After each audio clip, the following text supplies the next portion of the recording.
Well. Look what we have here. A receipt of the dirty devil, fork-tongued snake, Miss Nancy Man-Eating Pendergrass. mm, mm, mm. You never win when you play dirty. You know that? Because this gentleman, Mr. Ronald Hairston Jr., was on the lease prior to our arrival in Jacksonville, North Carolina. And Miss Nancy Pendergrass, and she like checking for me. This is the pause for the petty post number 3, y'all. I'm sorry. Queen Common Sense coming back to you from the Chi-Town remix to the Sticks in North Kakalaka. Lo and behold, look what we have here. See, this is the former lease of the so-called friend who was supposed to be assisting us get back on our feet after Matthew. And through recovery from Matthew, we needed to relocate in a hurry because of social services. They have been harassing and profiling us since we arrived in Grover, North Carolina, back there in 2016-ish. And as you can see, this lease was signed March 26, 2016. Nancy did not pay a dime of rent at this residence until after Mr. Hairston exited. He had no other choice because, as I've stated before, many times, this bitch is a psychopathic, narcissistic, fork-tongued demon. And she has no justifiable reason or explanation that makes any logical sense for what she has done. None. The only reason she broke the lease, not just this time, but the lease that she had, of which I should have been on that lease, and I signed the lease, and she pretended to misplace it.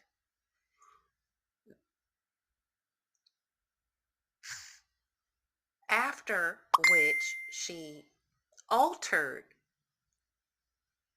the new lease, took a Sharpie or a black ink pen and marked out my name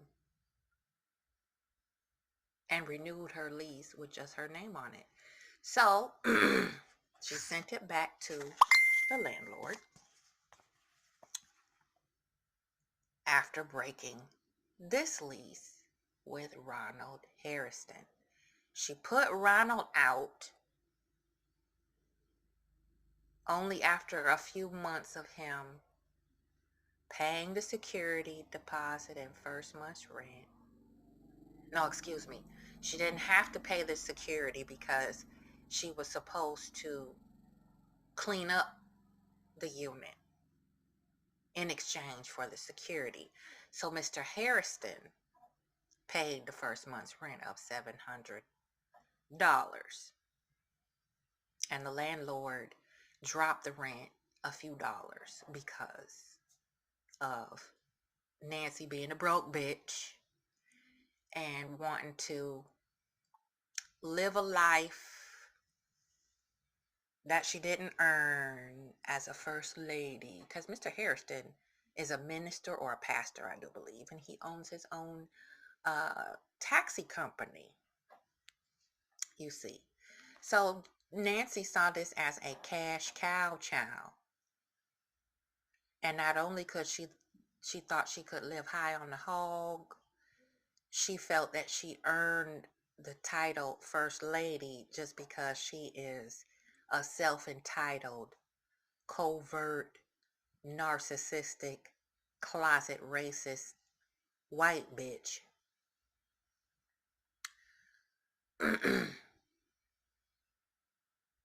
So Mr. Harrison paid the little first month's rent. They began to reside in the home together, and based on the text messages of what Nancy sent me, Mr. Harrison just up and left. However, I know it wasn't just that simple dealing with Nancy. I know the type of bipolar, mood swinging type of being she is. She drove that man to leave, and he had furnished that house. I'm sure he purchased several odds and ends and doodads and whatnot. You know, when you move in, you got to have certain stuff, you know, and I'm sure he invested a lot of money into that residence before I arrived.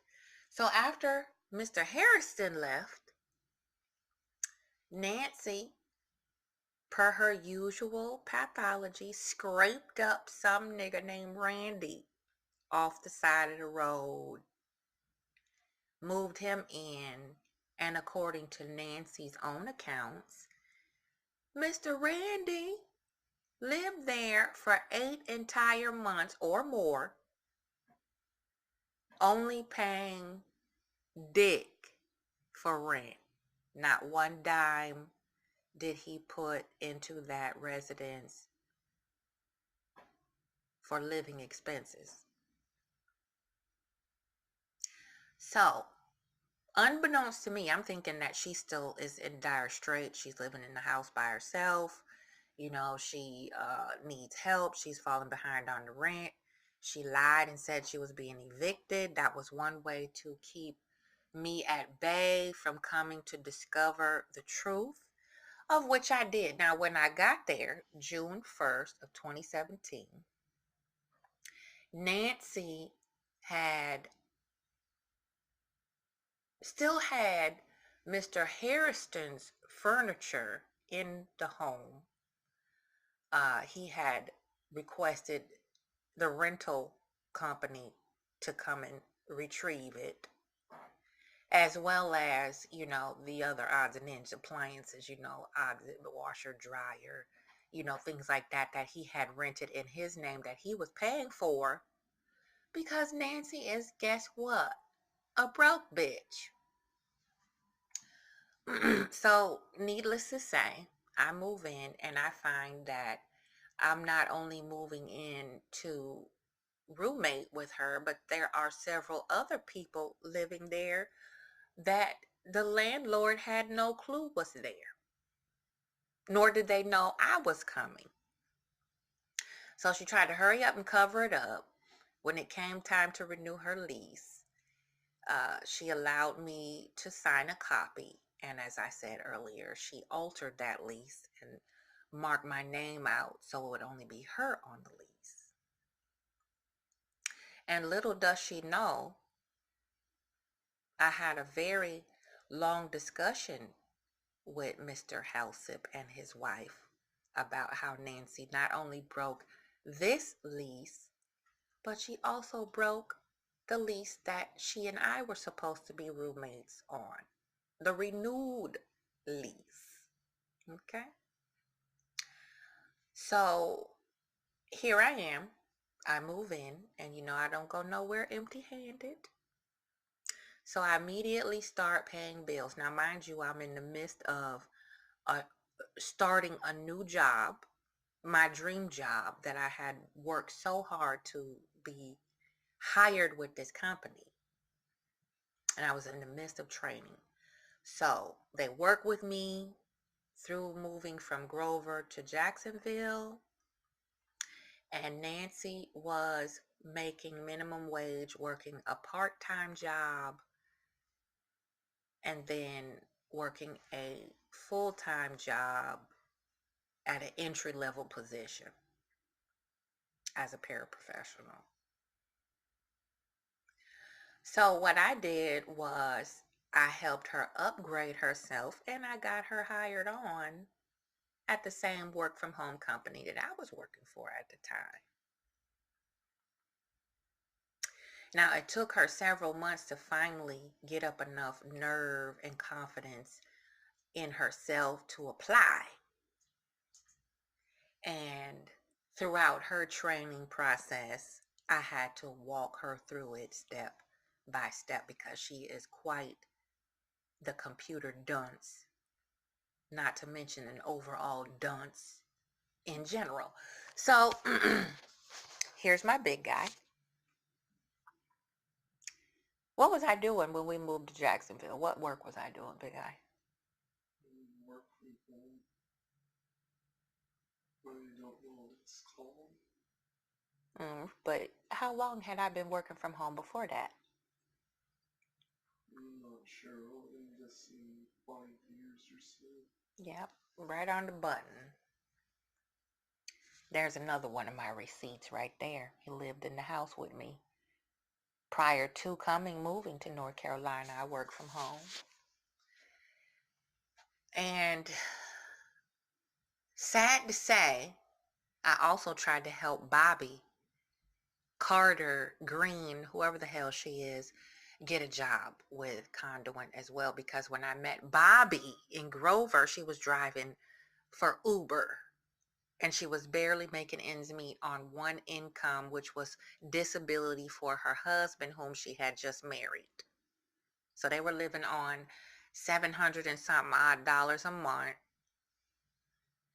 with one vehicle in a broke down, dilapidated trailer, and her water was just disconnected and her car insurance lapsed.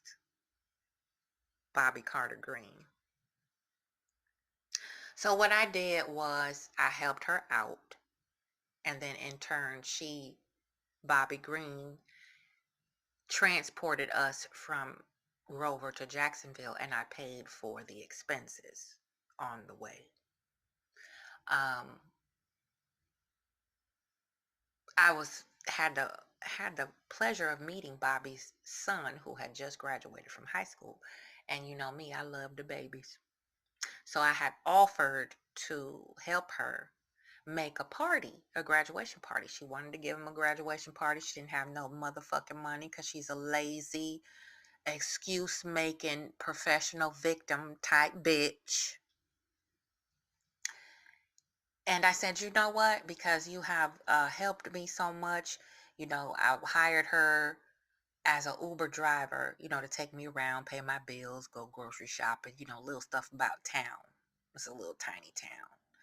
So whenever she wasn't busy, she drove Uber part-time. So I would call her often, so keep money in her pocket, keep her with some cigarettes and little bullshit like that, and help her, pay at some of her bills.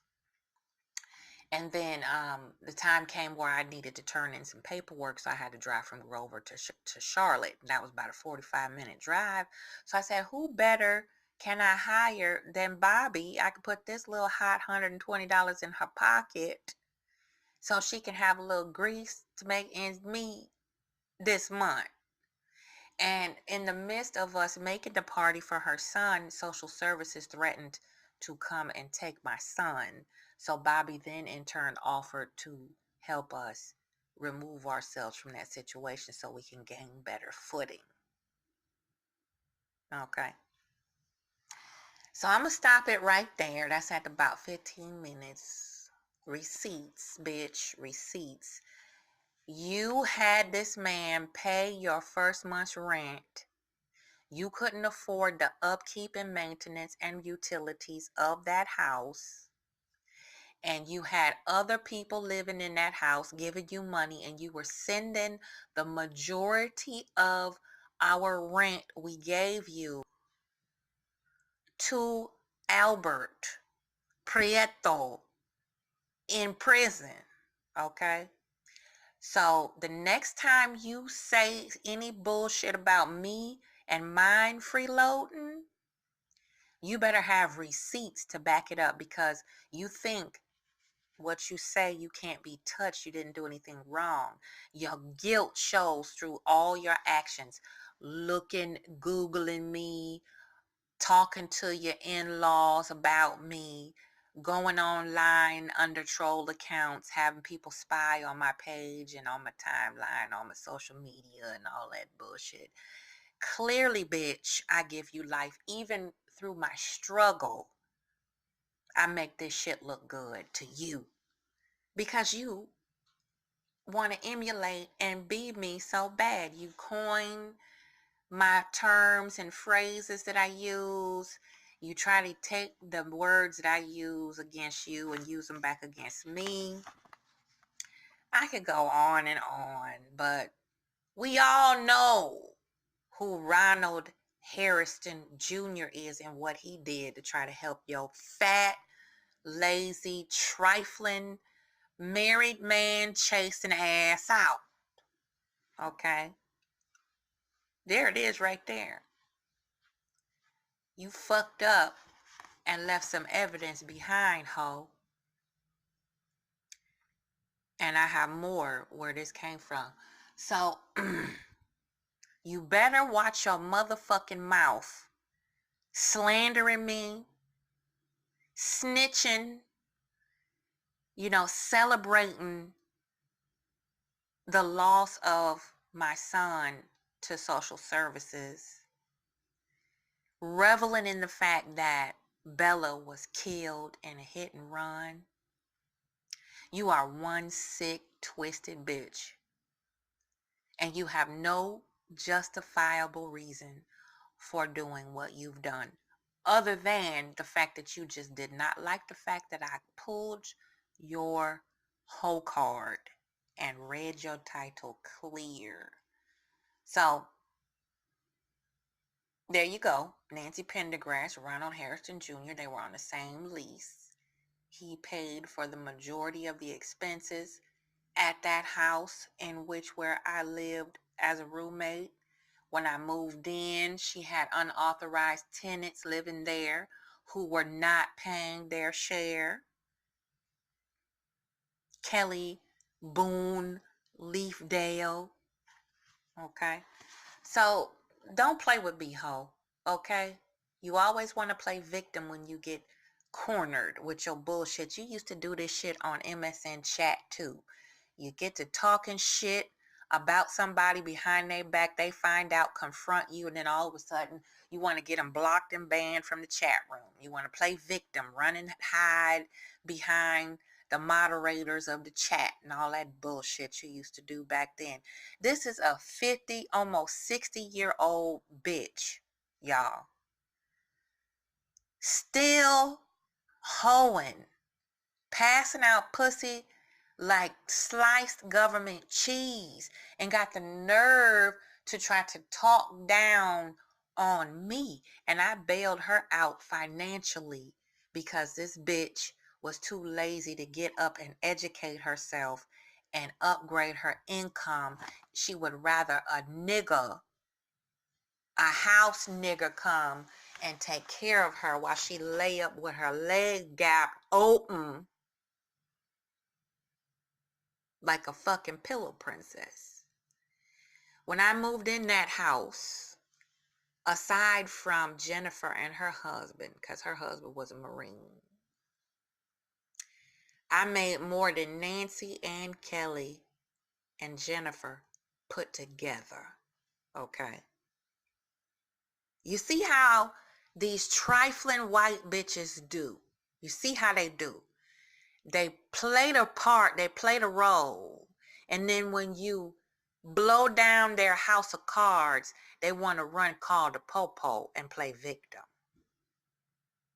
So I'll be back at you a little later with some more receipts. Since this bitch like checking for me, I give her something to look at. Hotep, y'all. One love. Pause for the petty post number 4. Coming back to you in a little bit. Holla.